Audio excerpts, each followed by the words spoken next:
we'll click OK and click OK, and then we'll get the result here.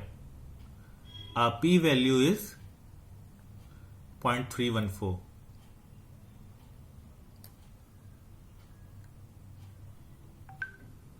For alpha is equal to 0.05, our p value is 0.314.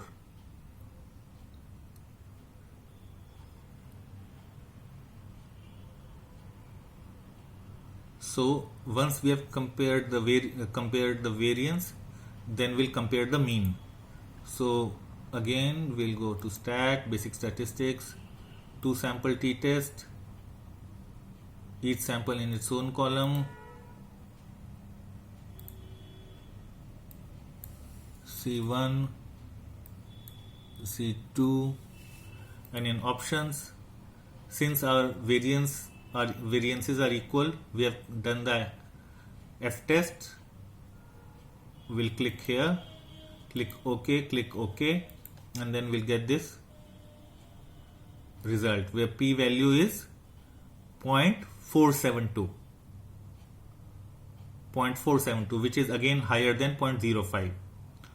So we can conclude that mean A is equal to mean B. So let me show you one more thing, that if we put the data in an Excel sheet, here also if we go to data analysis, here we are given, we can perform 2 sample assuming equal variance, then we'll put the range, etc., and we can get this data. So here we see our p value is again 0.472, which is same as 0.472 which we have evaluated from Minitab. So value obtained from Minitab and Excel are the same. So we can see that we can perform tests using softwares, and let's see what to do next.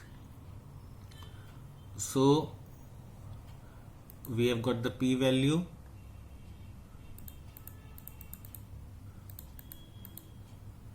So we have done we have compared the p value. Now the last part, correlate statistical inference with business impact.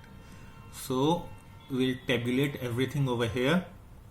We did F test with values equal to 0.314, 2 sample t test with values equal to 0.472.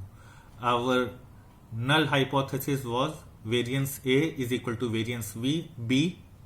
So we can conclude that we don't have evidence to state that variation in cutlet diameter differ by production unit. Similarly, for 2 sample t test, we have the value p value as 0.472. We can say that p high, null fly, average A is equal to average B. We don't have evidence that average cutlet diameter differ by production unit.